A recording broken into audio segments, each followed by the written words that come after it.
On a beaucoup d'ailleurs discuté autour du titre pour finir à celui-là.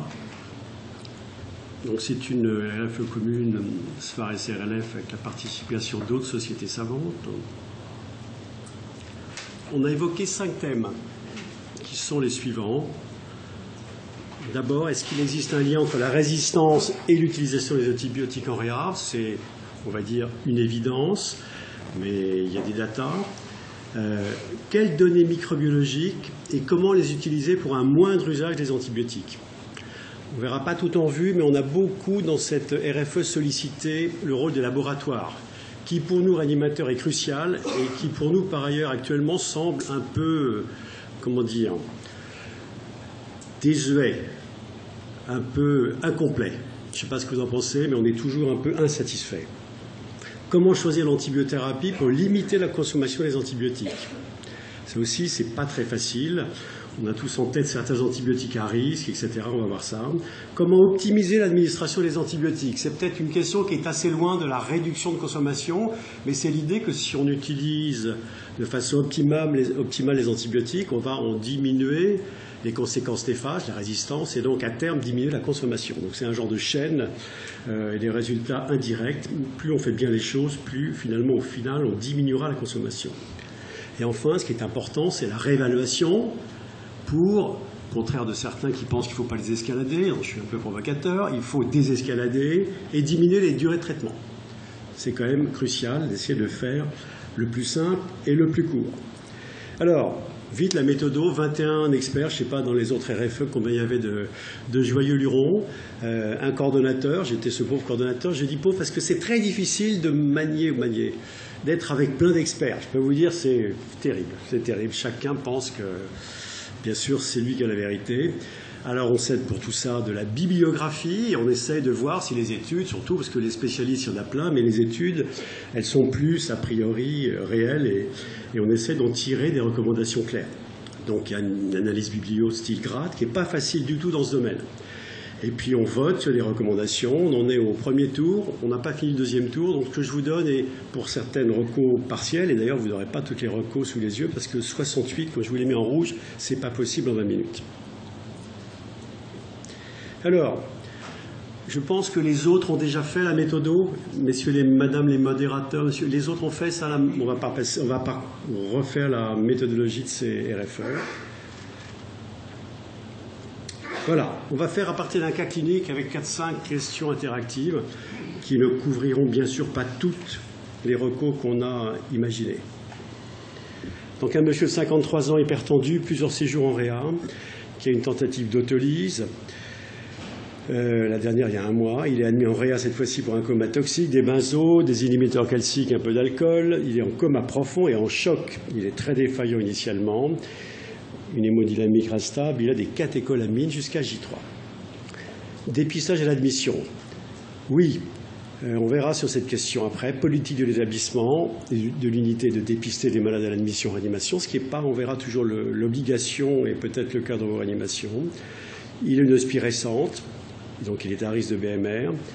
Et surtout, il était dans une unité où il y avait une épidémie d'entérobactéries productrices de carbapénémase, qui est quand même quelque chose qu'il faut absolument connaître à l'entrée d'un malade en réa. Ce dépistage s'avéra négatif. Et donc derrière, ce malade n'aura aucun suivi de colonisation. Je ne sais pas si vous faites tout du suivi hebdomadaire de colonisation, ce n'est pas une obligation. Pratique fréquente, le SARM, les EBLSE, les EPC, il n'y a pas de recommandation claire.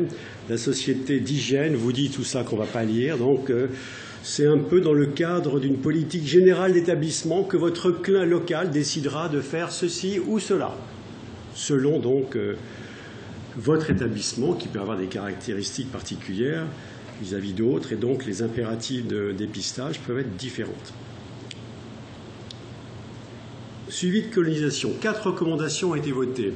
Il faut probablement réaliser les prélèvements bactérieux de colonisation, y compris trachéobronchique, à titre systématique afin de réduire le spectre de l'antibiothérapie probabilis ultérieure. Il ne faut pas prescrire un traitement antibiotique systématique en cas d'identification d'une bactérie colonisante, quel qu'en soit le type, en particulier en cas d'aspiration trachéobronchique. La première, vous voyez, on l'a enlevée, Elle nous paraissait inadaptée, les votes étaient plutôt mauvais, et la colonisation trachéobronchique, je ne sais pas si certains font ça, il y a quelques réacs qui faisaient ça, en particulier dans le groupe d'experts. On a jugé que c'était franchement pas très intéressant compte tenu de la littérature. En revanche, c'est évident, il ne faut pas prescrire un traitement antibiotique systématique devant une colonisation, même si elle est trachéobronchique, si jamais vous faites de la recherche de colonisation trachéobronchique. C'est toute la difficulté, colonisation, infection, en particulier dans l'arbre trachéobronchique. Donc il faut que vous disposiez dans votre réanimation, on enfonce peut-être beaucoup de portes ouvertes, mais il y a beaucoup de choses, je dis toujours les choses les plus simples sont les plus mal faites. Donc les données épidémiologiques locales, vous devez les avoir pour votre réanimation, pour votre hôpital, avec la fréquence des bactéries isolées, la fréquence de la résistance par bactéries. C'est la base. Alors généralement, le comail vous rend ça tous les ans, mais on peut imaginer que ça soit fait peut-être tous les 3 mois. Il faut avoir un suivi épidémiologique précis de votre unité de réanimation, qui peut varier dans le temps. Il faut des données françaises, bien sûr, donc locales, bien sûr françaises. Et nous avons mis, puisque nous sommes là dans le cadre de recommandations, que les sociétés savantes, la SPAR, la SRLF, diffusent les données existantes, colligées par des réseaux style Réarésin, dans lequel je pense vous êtes inscrits. Et il n'y a pas ce qu'on dit là, ça paraît une évidence, mais les sociétés savantes ne diffusent pas, pour nous aider, ce type de résultats épidémiologiques. Donc ce fameux patient, il va mieux sur le plan hémodynamique, il devient fébrile. Il est toujours intubé, il a un cathé veineux et artériel fémoraux, il est sondé, il a rapidement amélioré son insuffisance rénale, il n'est pas dialysé et il a une opacité en base droite.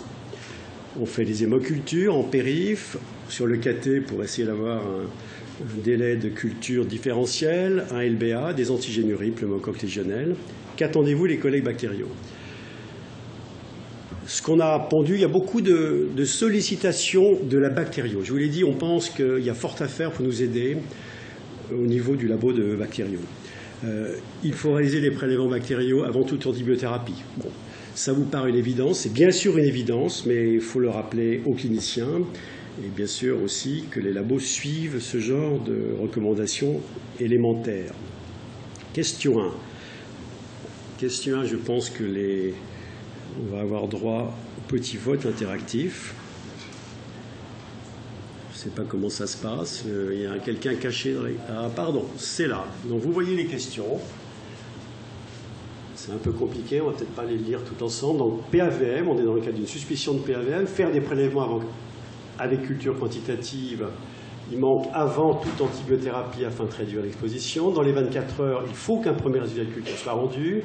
En cas de culture positive, pour permettre une adaptation plus précoce, il faut fournir l'identification par un spectre de masse. Et dans une pneumonie communautaire, en cas de positivité d'une antigénurie pneumocoque, stopper les antibiotiques prenant en compte les bactéries intracellulaires. Voilà. Il faut probablement, vous voyez, on nuance toujours, il faut probablement ou il faut. Donc à vous de voter sur ces 4 propositions de recommandation.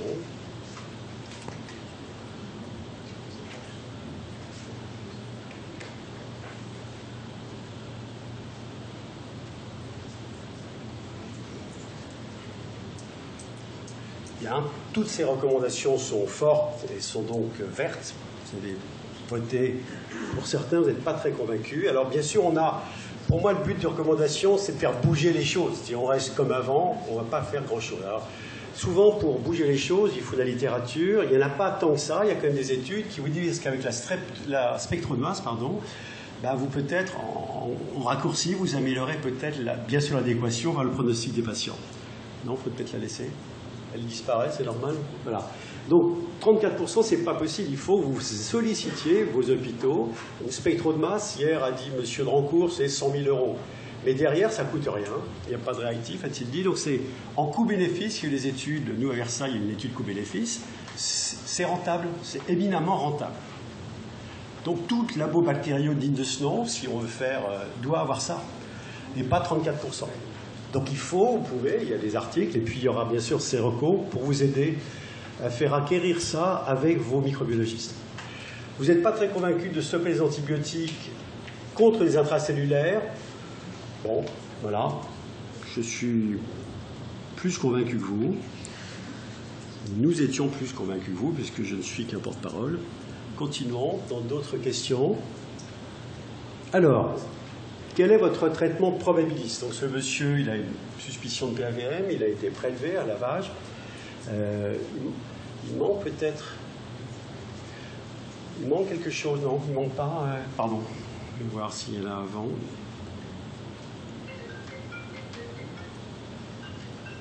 Non, pardon, c'est bien. On revient à la question, excusez-moi. Donc on est en probabiliste. Voilà les propositions. Une association systématique, un PNEM, du fait peut-être de l'exposition. Je vous rappelle, il a un prélèvement d'épistage négatif, une quinolone, une C3G ou rien du tout jusqu'au lendemain. On est au début de l'histoire.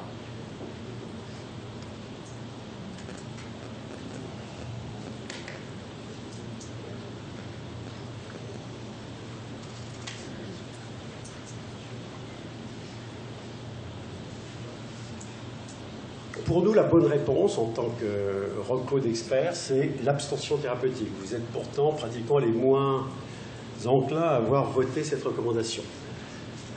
On va voir ce qu'on a écrit. L'association, ça ne nous paraît pas du tout utile.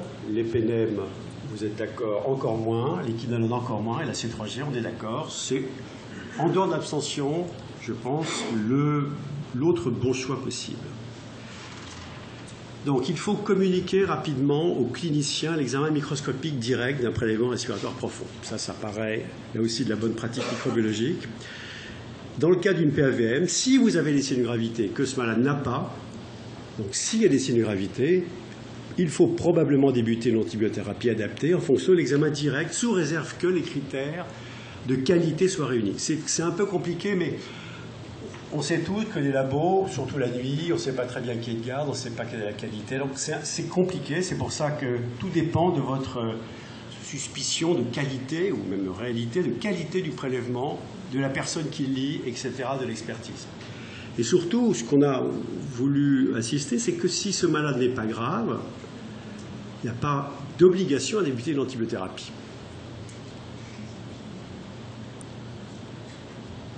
PAVM, le direct vous montre des BGN, le PDP va pousser probablement donc à une entérobactérie et vous n'avez pas encore l'antibiogramme. Vous savez que la bactériose, c'est par palier, ça prend du temps, 1 jour, 2 jours, 3 jours. Vous êtes bien placé pour parfois dire que c'est beaucoup trop long. Donc on a une entérobactérie sans antibiogramme. Que faites-vous? Quel traitement probabiliste?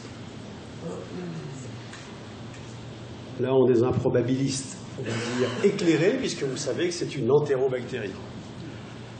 Et vous n'avez pas de documentation antibiogramme, si je puis dire. Donc c'est peut-être aussi un peu long. Infection sévère, réa, probablement maintenir les concentrations plasmatiques. C'est pas la bonne question, ça. On a déjà voté la question 2 qui devait arriver. Ah, excusez-nous, on a voté la question 2 avant. Bon. Alors. Il faut faire avancer cette diapo, il faut la passer. Comment? Il faut que tu passes la diapo, c'est là que tu avances.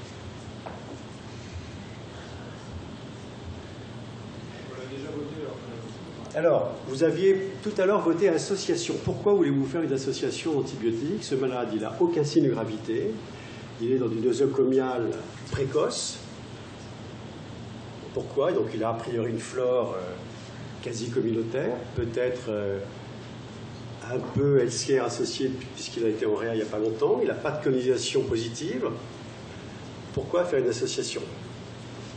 Donc, s'il n'existe pas de facteur de risque de BMR, je vous rappelle, il n'y a aucune colonisation, traité en probabiliste et pneumonie nosocomiale en monothérapie. On est dans l'idée d'épargner le plus les antibiotiques. L'association, c'est une consommation accrue d'antibiotiques. Donc, traiter en association probabiliste, c'est le choc, pour faire très simple, des neutropéniques choqués et suspect d'infection BMR. C'est ce que dit la Survivix Sepsis Campaign, de manière un peu pas très claire, vous le verrez. Et voilà, donc vraiment les bithérapies, c'est peu de monde. Si, les malades choqués en réanimation, c'est nombreux, mais pas en tout cas une PAVM précoce, non choquée, sans risque de BMR. Pourquoi mettre bêta-lactamine, amiclin, etc. Non. Les carbapénèmes. Le but, entre autres réduction d'antibiotiques, c'était bien sûr de réduire les carbapénèmes. Donc, globalement, jamais en communautaire, le moins souvent possible en nosocomial. On va voir ce qu'on a écrit pour étayer ces petites phrases. Toujours rechercher une alternative. Les recocarbapénèmes, en traitement probabiliste dans une infection bactérienne communautaire suspectée. Il ne faut pas prescrire le carbapénème. Sauf, alors on dirait sauf, parce qu'il y a toujours un sauf, si le patient a des antécédents connus de colonisation d'infection avec une BLSE ou un PIO casaire, parce que la BLSE ça excite tout le monde, mais les PIO hyperproducteurs de gaz, c'est aussi fréquent que les BLSE, si ce n'est plus, et ça n'excite pas grand monde. Pourtant, il faut y penser, donc c'est un risque, on va dire, aussi fréquent. Sur un prélèvement de moins de 3 mois, quel que soit le site, ou un sepsis sévère ou un choc septique. Un sepsis sévère et un choc septique. Donc si vous avez ces deux facteurs de risque, vous êtes dans le droit, entre guillemets, de mettre un carbapénème dans du communautaire. Je pense qu'il n'y a pas beaucoup de malades comme ça. Il y en a, bien sûr qu'il y en a. Sinon, on n'aurait pas écrit ça. Mais parce que l'idée, les CHU, les CHU surtout, parce qu'ils ont des malades peut-être à casmis très particuliers, on raconte toujours des histoires de pyélonéphrite accueillant des tas de chocs avec des entérobactéries qui ont une BLSE. Bien sûr, ça existe, c'est décrit, mais c'est quand même rare. Et ne pas extrapoler, il faut vraiment tenir compte de ces facteurs de risque. Associer. Un choc et les facteurs de risque de BLSE ou de PIO résistants. C'est un peu long à lire. Maintenant, on n'est plus dans le communautaire, on est dans le nosocomial, soit Healthcare Associated Infection ou associé aux soins, ou nosocomial suspecté. Ne pas prescrire de carbapénème uniquement sur ce caractère, on va dire, infection associée aux soins. C'est trop facile et c'est trop simplet et c'est source de surconsommation inutile.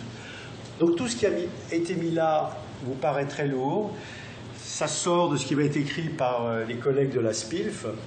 Donc on a collé, pour pas qu'il y ait des sociétés savantes qui écrivent chacune un petit baratin différent, parce qu'on ne va pas en sortir. Donc ce sera la même chose écrite dans d'autres par d'autres. Donc c'est extrêmement précis pour mettre, au moins s'il y a deux facteurs dans cette petite liste, un carbapénème dans cette situation d'associé aux soins. Donc on ne va pas la lire ensemble, mais voilà, c'est précis. Toutes les situations doivent être dans ces propositions. Et si vous avez au moins deux des facteurs suivants, vous pouvez y aller raisonnablement et utilement pour le patient. Une autre recocarbapénème, une évidence, après documentation bactério, rechercher une alternative au carbapénème en fonction du site et après discussion avec votre microbiologiste. Je ne sais pas si vous étiez à la session d'hier où la désescalade semble pas une évidence, mais bon, voilà, je pense que c'en est une. En tout cas pour les experts. Donc voilà, le carbapénème n'est pas forcément une obligation, même, vous le savez, sur les infections à BLSE, s'il y en a. Il y a d'autres alternatives, mais c'est compliqué. Il faut voir avec votre microbio, les CMI, le site, c'est compliqué. Mais il faut y penser, il ne faut pas rester sur un carbapénème. Les quinolones, c'est aussi des antibiotiques qu'on n'aime pas beaucoup en France, à tort ou à raison, mais je pense qu'on a raison, elles ont un risque écologique, certain. C'est très facile aux bactéries de devenir résistantes, premier niveau, deuxième niveau, terminé. Donc, qu'est-ce qu'on a proposé? Toujours envisager des alternatives, ça c'est les phrases résumées, on va voir les recours plus précises. Attention aux expositions antérieures et à l'apparition donc d'une résistance de premier degré, qui fait rapidement le lit du deuxième degré de résistance totale. Et dans le choc septique, une proposition forte, en cas d'association avec une bétalactamine, c'est un classique, la bétalactamine de votre choix, il faut préférer les aminosides, y compris chez l'insuffisant rénal, plutôt qu'une quinolone. C'est un débat dans tous les services de réa. Oh, il est grave, il a le rein, il a 300 de créate, vous imaginez pas, les aminosides, ça va lui fusiller le rein, c'est dramatique, il faut pas. Si, il faut, alors, on ne va pas rentrer dans la 6, ou peut-être quelques questions de votre part, la reco est forte. Elle était vraiment avec un accord fort. Vous mettez des aminosides. Et puis vous ne mettez pas les aminosides à 5 mg kg ou 20 mg kg, vous mettez 8 mg kg de Janta, 30 mg kg d'Amiclin. Il y a eu une très belle session amyloside ce matin, vous avez entendu. Même avec ces doses très fortes, il y a parfois des sous-dosages au pic. Au pic. Bon. Donc ça, c'est très fort, parce que les débats quinolone amyloside, c'est du tout venant dans les réa, même à Versailles, on n'est pas forcément tous d'accord. Donc, continuons. Abstention. Quand est-ce qu'on peut s'abstenir de mettre des antibiotiques comme ça, souvent en probabiliste? C'est pas anodin, vous pensez que mettre 2 jours d'antibiotiques, c'est anodin. Non, il y a des papiers de très bons microbios, Laurence Armand-Lefebvre à Bichat, qui vous dit vous mettez 2 jours d'antibiotiques, surtout des pénènes, c'est une catastrophe écologique dans le tube digestif de vos malades. Ça va très vite. Donc le risque, il est même sur du très court, et la bactério, la culture, c'est 2-3 jours, c'est trop tard. Donc il faut essayer de s'abstenir. Cette phrase, dans le cas des PAVN sans signe de gravité, si l'examen direct est négatif, sous réserve, là aussi, que les critères de qualité soient réunis, un bon prélèvement, un bon microbiologiste, probablement pas mettre d'antibiotiques. Je ne sais pas votre pratique, confrontez ça quand il y aura les recos vraiment écrits, que vous aurez le temps le soir de les lire, à votre pratique. Voilà, c'est le reco fort pour ne pas se précipiter. Si l'examen direct est négatif, votre maladie n'est pas grave, on attend. La consigne est... si jamais il se dégrade dans la nuit, s'il devient choqué, évidemment, on aura choisi à la transmission un petit cocktail antibiotique ou un antibiotique simple selon l'histoire du patient. Mais pas de précipitation. Donc ce malade a une Klebsiella BLSE. Ouais, pas de chance. Parmi les options thérapeutiques, amyloside, association piperatazo. On va voir les recos. Je vous ai mis en référence ce papier. Très beau papier qui fait le point sur... en gros, la tazo et le cefepime comme alternative au carbapénem dans les infections à BLSE. Il est vraiment très bien écrit. Regardez-le. Il est tout récent, Jacques 2013. Il est vraiment très très bien.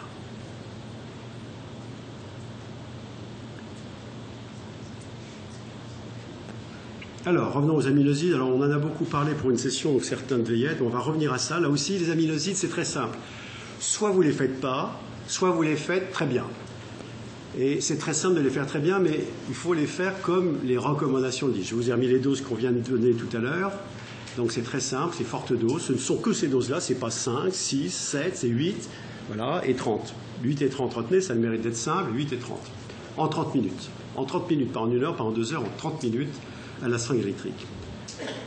Le pic que vous devez faire, on le reverra, c'est 30 minutes après la fin de la perfusion. C'est parfaitement normé, sinon votre pic ne sera pas interprétable. Donc c'est 32 perfs, 30 après pour mesurer le pic. Les résiduels, on va voir ce qu'il faut en penser. Je vous rappelle, les recos de l'AFSAPS ont été écrites l'année dernière. Vous pouvez les ressortir, pardon, même ça date un peu, 2011, le temps passe. Questions. Alors, les questions. Pour les infections sévères, on rentre dans ce qu'on a appelé comment optimiser l'administration des antibiotiques. La littérature est très pauvre, tout au moins en études du style on a fait comme ci, comme ça, du randomisé, du double aveugle. Imaginez que ça, c'est exceptionnel, il y a très peu d'études, voire pas, il y en a une petite, donc on est très très mal à l'aise vis-à-vis de la cotation grade. La vie n'est pas une évidence toujours. Donc les infections sévères, RAEA, probablement maintient les concentrations plasmatiques au moins 70% du temps entre deux administrations. Bon, j'ai fait un topo PKPD, certains devaient y assister, c'est plutôt la proposition 2 qui vous fera plaisir, c'est au moins 4 fois la CMI qui est l'objectif et non pas 70% du temps. Au-dessus de la simple CMI, c'est plutôt 100% du temps à 4 fois, à un multiple de la CMI qui est proposé là, on va voir les réponses. En réanimation pour les infections sévères, là aussi, d'autant plus que les CMI sont élevés sur les bactéries qu'on a en réa, le PIO par exemple, les entérobactéries du groupe 3, probablement administrer les bêta-lactamines, celles de réa, cefepime, tazo, méro, dori, en perfusion prolongée sur 3 ou 4 heures. Probablement doser la concentration de certaines bêta-lactamines à large spectre en résiduel, antibiotiques temps dépendants, et en cas d'administration continue, au plateau. C'est important à la fois en termes d'efficacité, pour savoir si on est à 4 fois la CMI, que vous connaissez, vous avez un bon laboratoire, et puis vous n'êtes pas surdosé, il y a des malades bien sûr qu'on surdose en bêta-lactamine, et on en a eu dans le service, alors qu'on pensait avoir des concentrations utiles, elles étaient toxiques. Donc toutes ces propositions sont vraies, elles ont un accord fort des experts. Effectivement, celle-là, qui est basé sur aucune étude, c'est du concept PKPD. Il n'y a pas d'étude clinique qui vous dit si vous faites ça ou si vous faites ça en réanimation, vos malades vont mieux guérir, vont moins mourir, etc. Il n'y a pas. Mais tous les concepts PKPD, toutes les études PKPD vous laissent penser que c'est le bon objectif. La perfusion allongée, pardon, on peut la repasser. Je suis d'accord avec vous, les experts, vous voyez, c'était probablement, sont assez d'accord. C'est plutôt plus, d'abord, facile à réaliser que la perfusion continue qui vous demande une voie dédiée. C'est beaucoup plus compliqué, la stabilité des produits, les incompatibilités. Une perf prolongée de 3 heures, c'est beaucoup plus simple. Et puis, ça vous maintient un peu un pic, prolongé, vous faites un peu de pic. Bon, on est dans la dépendance, mais bon, on ne va pas rentrer dans les détails de spécialistes, mais il y a beaucoup plus d'arguments dans la littérature, je pense, pour l'allonger que le continu strict. Ok, donc on est à peu près d'accord tous ensemble. On va continuer. C'était pour la tazocilline, ça.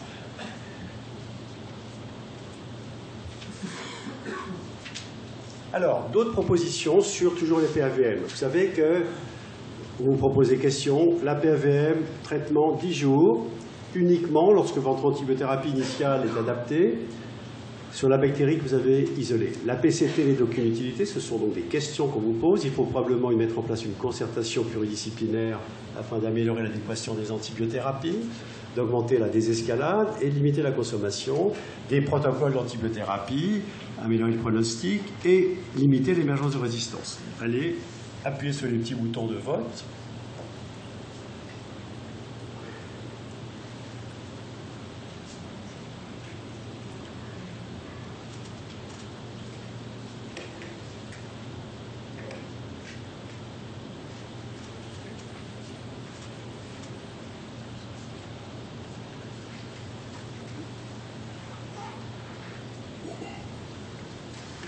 Les deux choses qui ne sont pas des gros accords, c'est faux, c'est 10 jours.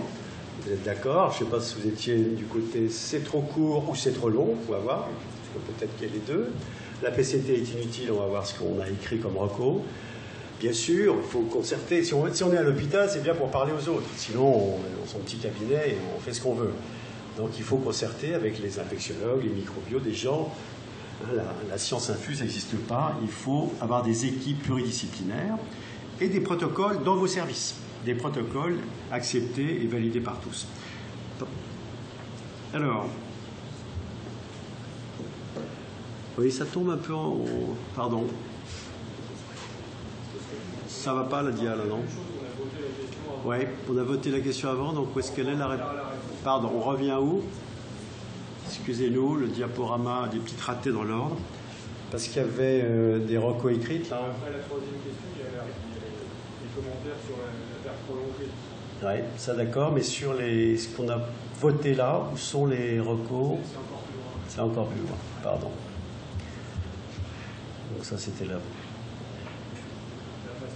Après ça. Voilà, simplement pour vous rappeler les durées de traitement. Il y a un énorme débat sur le nosocomial, les PAVM et la durée de traitement. Vous connaissez tous cette étude qui date de longtemps, qui est la seule du genre, qui est une très très belle étude, on ne fera jamais mieux, randomisée, 8 versus 15 jours dans les PAVM, des vrais PAVM, chez les malades lourds, des PAVM tardifs, bon, de la vraie animation. 8 jours égale 15 jours. Sauf que le débat a été sur les germes, style le pio, le cinéto, des germes non fermentants. Attention, qu'est-ce qui se passe? Il y aurait plus de récidives chez ces patients-là si vous les traitez 8 jours. Alors, vous voyez que globalement, il n'y a pas de différence. Globalement, il n'y a pas de différence. Par ailleurs, vous voyez qu'il y a moins d'émergence de résistance quand vous traitez 8 jours. Ça, c'est très très important. Donc, vous êtes en probabiliste. Nous, on a pensé en tant qu'experts dans cette RFE que 8 jours, c'était pour tout le monde. Il faut limiter la durée totale à 8 jours. Bien sûr, si vous avez l'antibiothérapie adéquate d'emblée, vous avez mis un bon antibiotique et les malades ne sont pas immunodéprimés. Voilà ce qu'on a retenu comme 2 critères à avoir. D'emblée initialement correct, pas immunodéprimé, 8 jours. Et pas 10, et pas 12, et pas 15, et pas 25, et pas 5. Voilà. Alors après, on va voir, il y a la procédé dans ce petit jeu. Mais en tout cas, 8 jours, si vous n'avez pas de suivi de procédé, 8 jours. 8 jours. C'est un peu révolutionnaire, bien sûr tout le monde ne fera pas ça, parce que vous êtes libre de ne pas suivre les recours, mais les récidives des PIO, c'est globalement 15-20%. Ça veut dire que 80% de récidives, pas. Donc ça veut dire que vous mettez pour 80% des cas une antibiothérapie inutile, pendant 15 jours, ce qui est quand même, à notre avis, beaucoup trop lourd. La procédé, il y avait des spécialistes du genre dans le groupe des experts. Voilà la phrase. Bon, ça reprend les recos. Vous savez qu'il y a une reco biomarqueur qui est paru dans Intensive Care Medicine en 2013, où il y a ça, donc on ne va pas trop reprendre. Ça colle, il faut faire effectivement un suivi de procédé. Une procédé comme ça ne sert à rien. Il faut donc soit qu'elle devienne inférieure à 0,5, soit qu'elle baisse d'au moins 80% par rapport à une valeur maximale que vous avez avant. Donc c'est un peu compliqué, c'est une politique de service, vous le faites ou vous ne le faites pas. Donc ça a de la valeur si c'est fait avec cette manière-là. Donc probablement mettre en place des recours locaux structurant cette réévaluation afin de réduire l'exposition des patients aux antibiotiques. Probablement doser la PCT toutes les 48 de 72 heures, au-delà de J3, afin de réduire la durée de l'antibiothérapie. C'est au moins après J3. Et peut-être qu'il y a des malades, quand vous discutez avec les gens de la pitié, qui traitent des pneumonies à pio 5 jours. Si la procédé, elle a... voilà, ça, on peut imaginer peut-être faire encore moins que 8 jours sur un suivi et bien sûr une évolution clinique.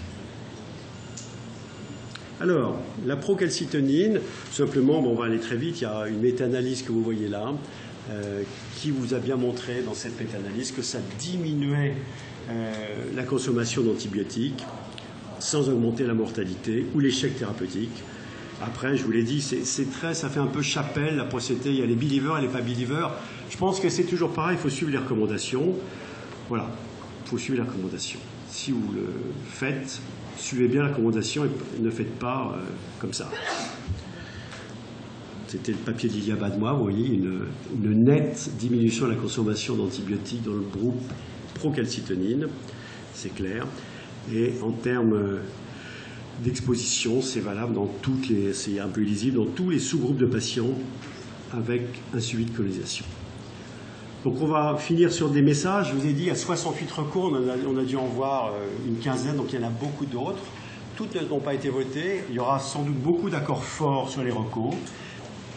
Il y a beaucoup de choses nouvelles, donc l'épidémiologie, vous l'avez compris, c'est très important.